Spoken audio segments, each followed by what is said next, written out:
Bear down, Chicago Bears fans. It's getting wild in Hallis Hall. Caleb Williams is wowing the crowd in his comeback story, by the way, because yesterday, if you guys weren't paying attention, Caleb Williams threw back-to-back interceptions. Now, how did he redeem himself the day after? A nearly perfect operational day was highlighted by two wow throws from Caleb Williams. Let's check this out. Let's dig into this and let's figure out, are we on the right path? By the way, Adam Rank gave his prediction for the Chicago Bears going into this season. And I got to tell you, I feel validated. I feel validated because you guys have heard me. You guys have been annoyed by me probably saying that I think that the Chicago Bears are going to get 13-4.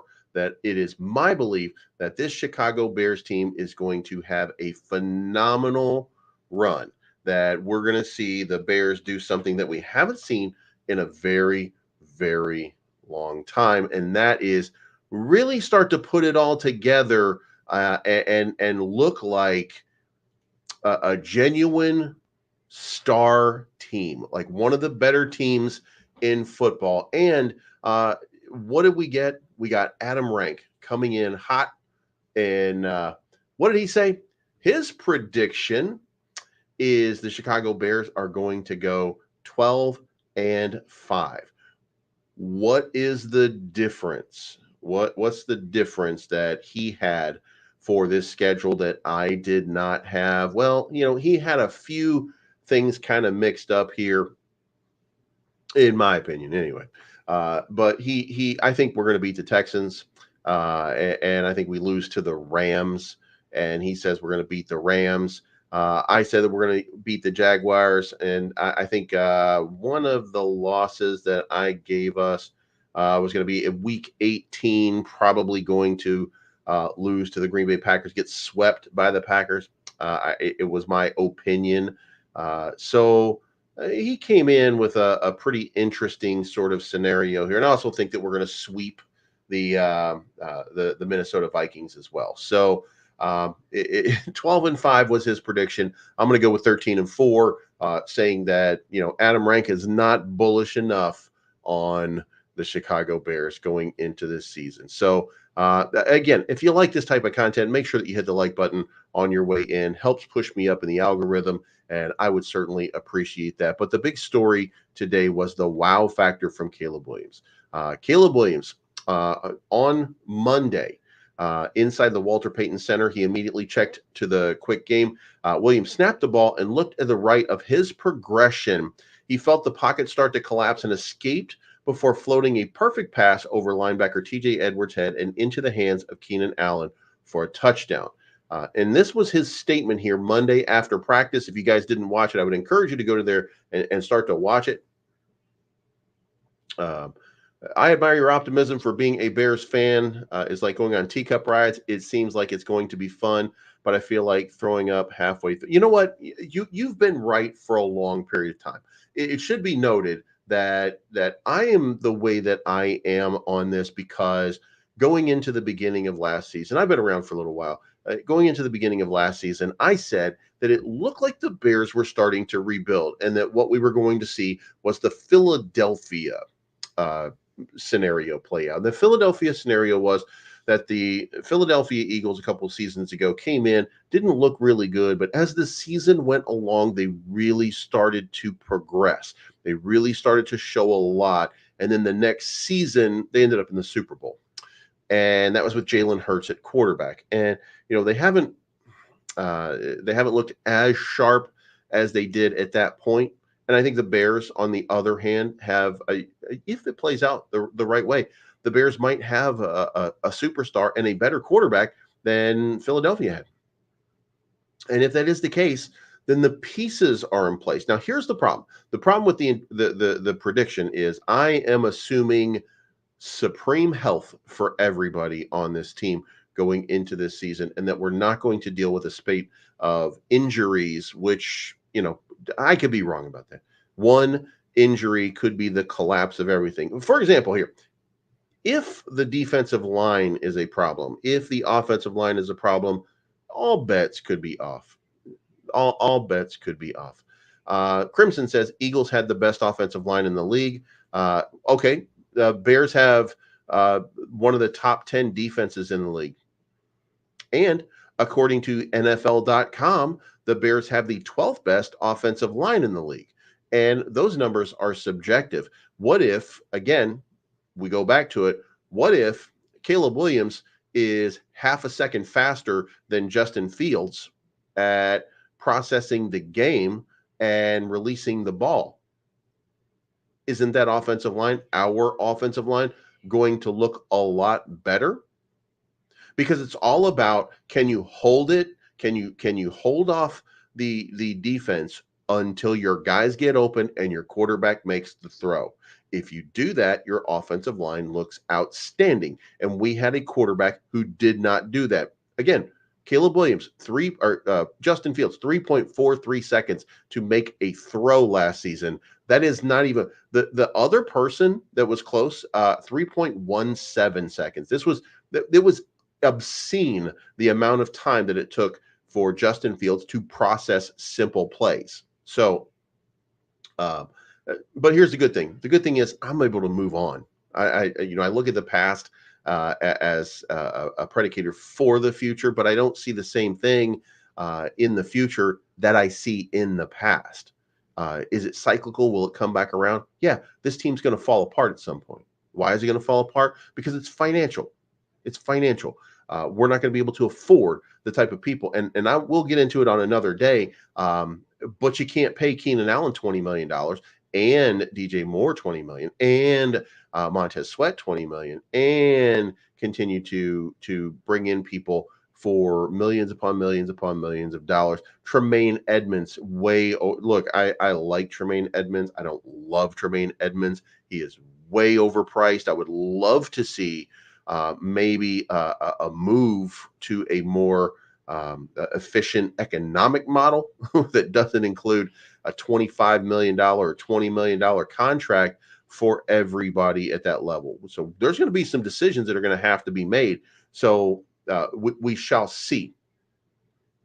And this right here, I don't see a big upgrade in the offensive line outside of the center position. That's not the past, that's the present. Yeah. And if I lay the blame squarely on, and by the way, there was early talk that Darnell Wright could end up being a rookie of the year candidate because of his play. Now, it was far-fetched, but he ended up playing the part of a pretty decent right tackle. Braxton Jones has been a serviceable left tackle. Tevin Jenkins, if he's healthy again, was a pretty good guard. Nate Davis has the potential to be. All the pieces are in place, and now you've improved it by adding Ryan Bates and Coleman Shelton just in case, and you've got substitutes who are far better. So, here's the thing. Again, if you keep blaming the offensive line because Justin Fields doesn't throw the ball, that's on you.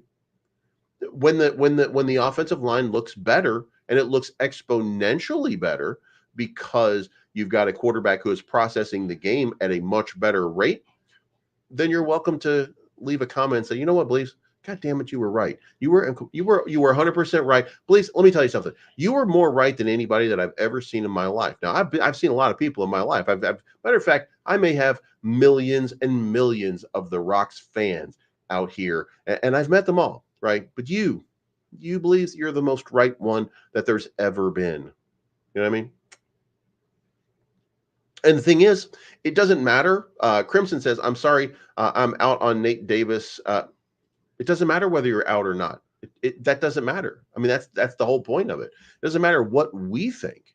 What matters is what the team thinks. And I have a statement from Shane Waldron about Nate Davis that was released just recently. So we're going to talk about that too. Anyway, I digress. Williams' dime to Allen was the highlight of a practice that showed head coach Matt Eberflus what he hoped he'd see after the Saturday sloppy padded affair. After the Bears committed 5 false starts, Eberflus asked his team to focus and finish. That message resonated after the Bears offense had a nearly clean operational day on Monday, save for one delay of game. I think that's one thing There, I think that one thing we just mentioned to those guys coming off the practice before the day off is we had some struggles operationally, and then being able to bounce back today and have a clean practice right here and be able to operate at a high level was great. When we are operating at a high level with from an operational standpoint, if we're giving all 11 players the chance to play fast and play within every concept, suddenly the Bears against a top 10 defense, by the way.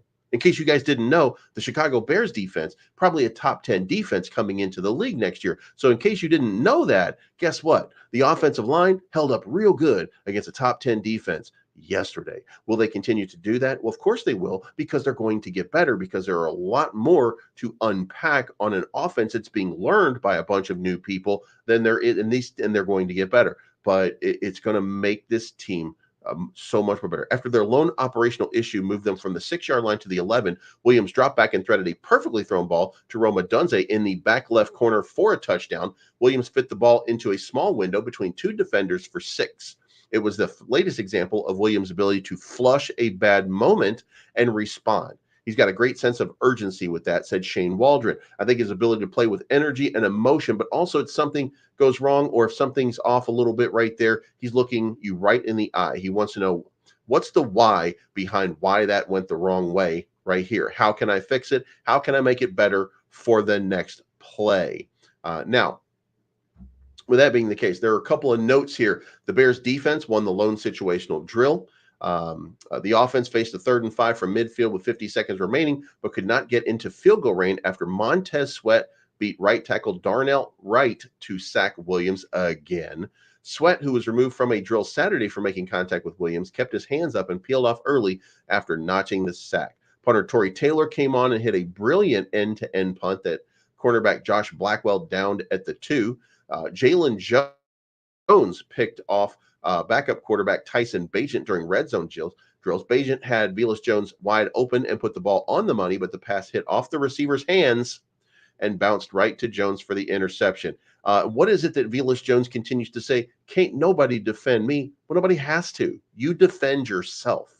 You know, it's wild that Velus Jones Jr. is the best defender against Velus Jones Jr. with his fumbles, with his screw-ups, and with his mistakes. Also, cornerback Kyler Gordon, guard Nate Davis, edge rusher Jacob Martin, running back Travis Homer, running back Ian Wheeler, and Nasima Webster did not participate on Monday. With Davis out, the Bears had Ryan Bates at right guard, while Coleman Shelton manned center. All right, so now let's move on from there and get into the next piece of it. The Bears rookie Caleb Williams has now requested, would like to play against the Texans in the Hall of Fame game on Thursday. So Caleb Williams is going to suit up for the first time ever as a Chicago Bears in Thursday's preseason opening in Canton, Ohio. Williams' status for Chicago remains to be determined, but he told reporters on Monday he'd play if the decision was solely up to him. The main motivation isn't difficult to find. He knows he needs live reps. And remember, that's exactly what we need from our quarterback. That's exactly what we need from our quarterback is we need him to get some reps.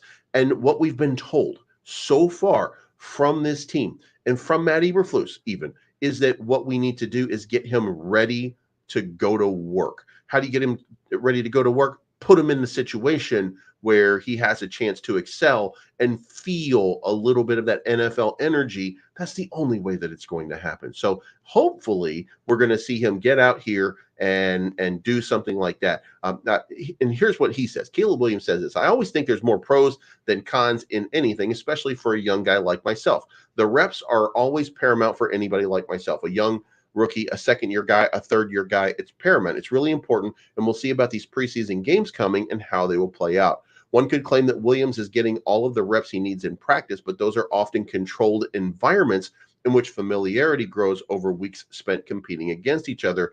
That's a main reason why joint practices are becoming increasingly appealing to coaches in the league, but nothing matches game reps. It would be very nice to see him get some of those game reps. The opposite side of the argument is regarding health. A reasonable goal for a team that just traded away former first-round picks Justin Fields would be to protect him at all costs so that he's available for the season.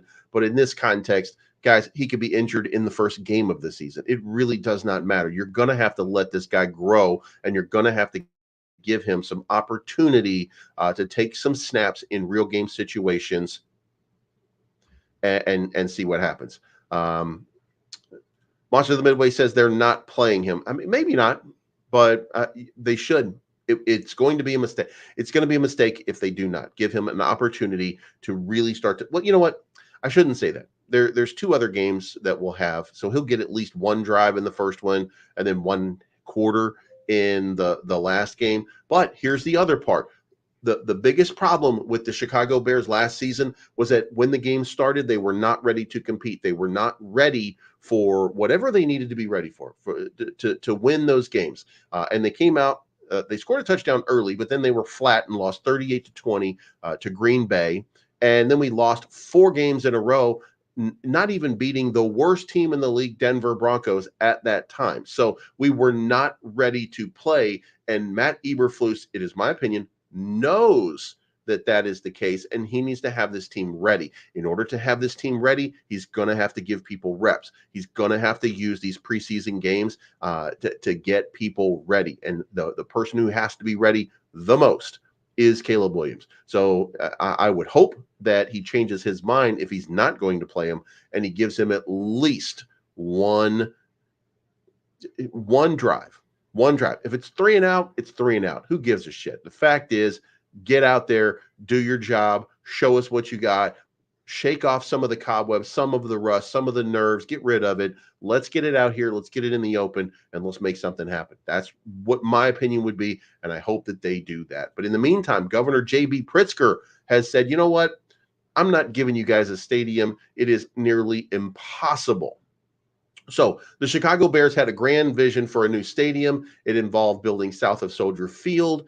They wanted renovations to the region, stuff like that. J.B. Pritzker and the state legislature control where the taxpayer money goes, and they've made it crystal clear that they have zero interest in working with the Bears on what they feel is a vanity project. There may have been hopes that Pritzker might come around after researching the project and meeting with Warren to discuss it. Those hopes are quickly dashed. In his latest comments, the governor admitted his stance remained unchanged. The Bears' proposal offered nothing the state government would find acceptable, not even close. And this is a statement from J.B. Pritzker.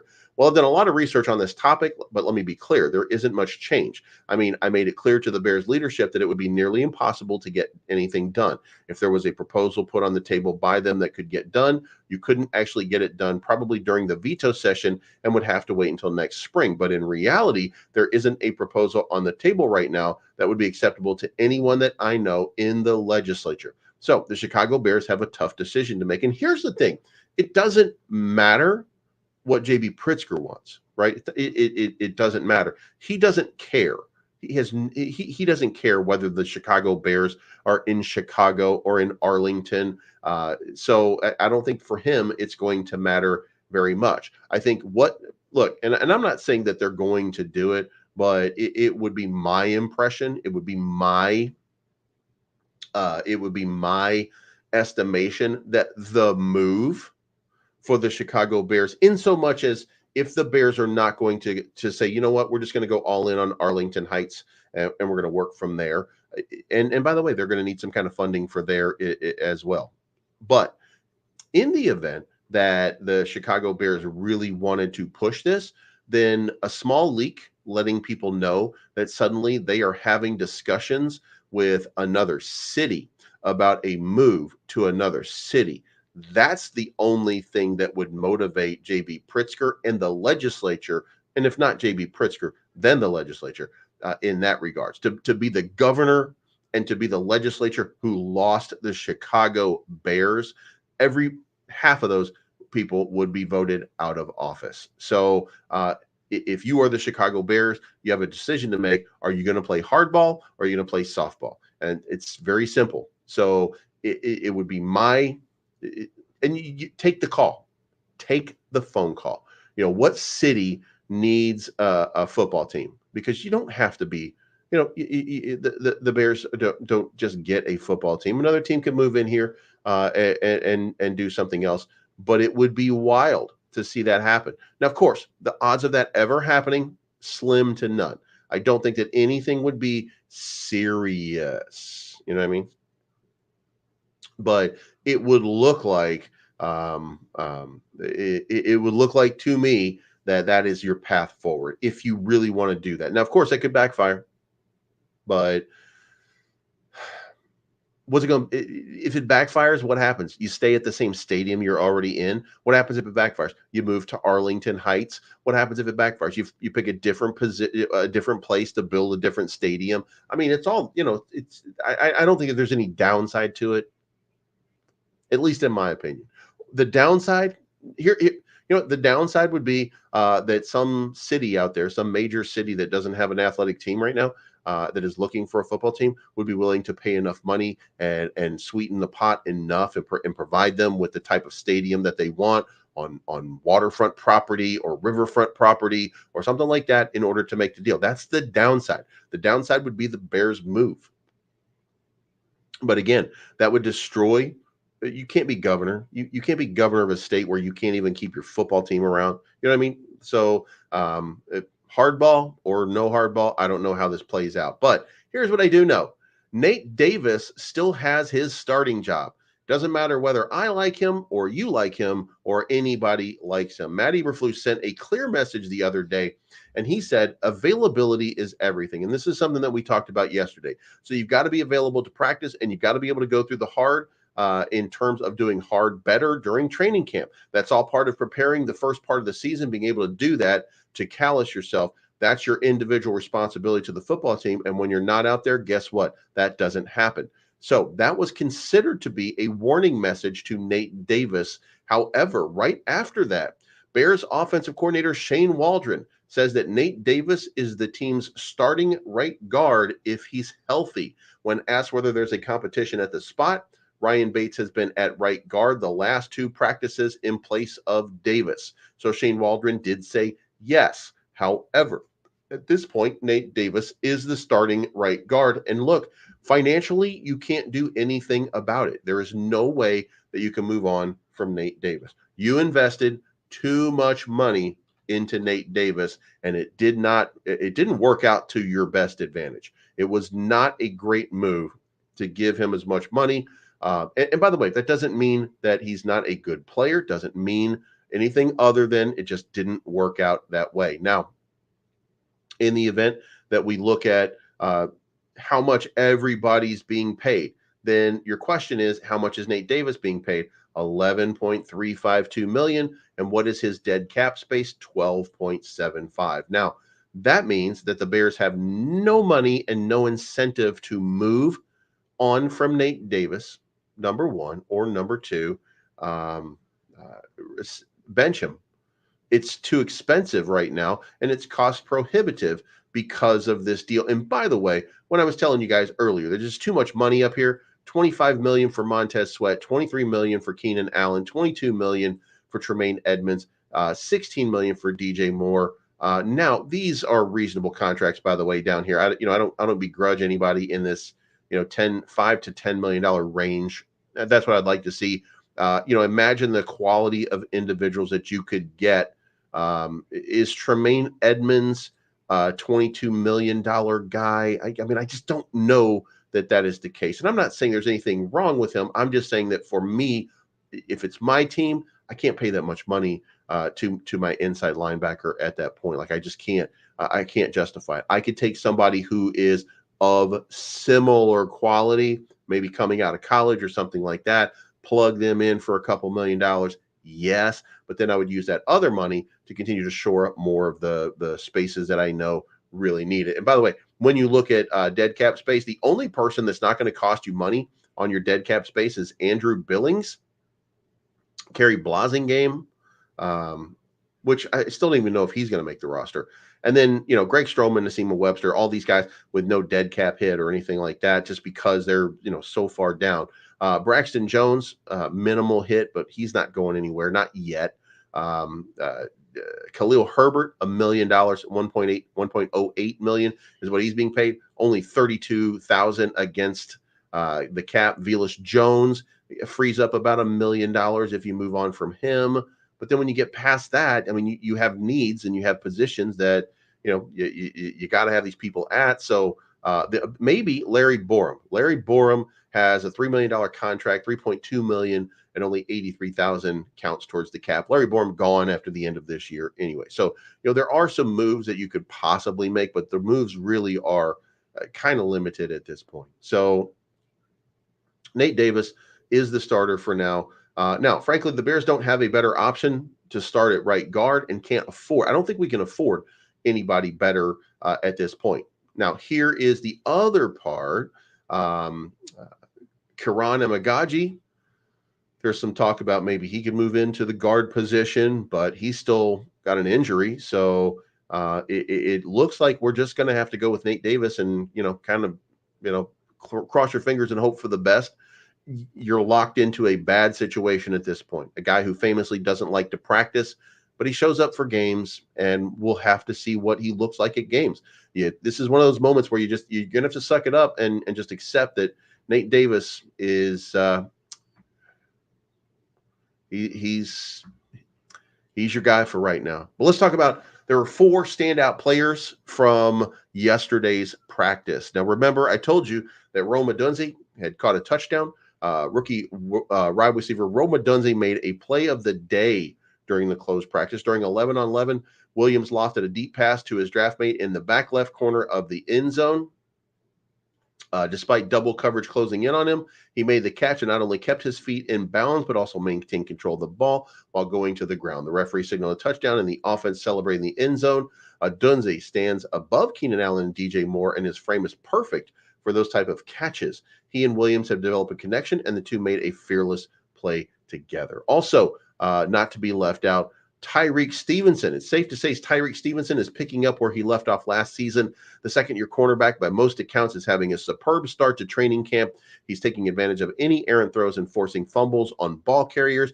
Even during the light day on Monday, he was still making his presence known. He had a pair of pass breakups during the first-team offense. The first came in 7-on-7s, and the second was during full-team drills. He rarely got beat on Monday and made sure he was in the right spots. Another guy showing out was Greg Stroman, the cornerback.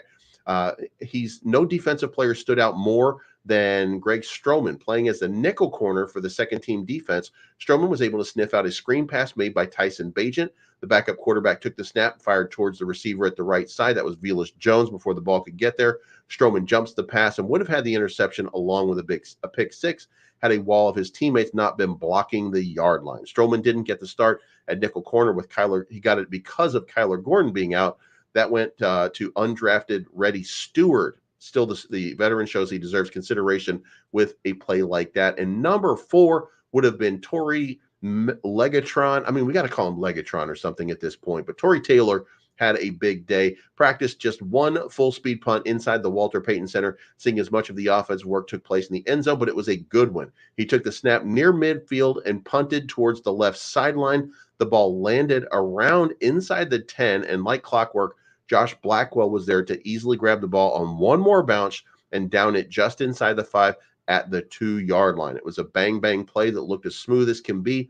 48-yard punt by Tory Taylor, showing that he has the accuracy that we're looking for and not just the absolutely booming leg. So that's it, guys. Thank you so much for tuning in. We'll keep you updated on what is going on. We got 2 more days here, and we are playing in the Hall of Fame game. So super excited to see how this plays out.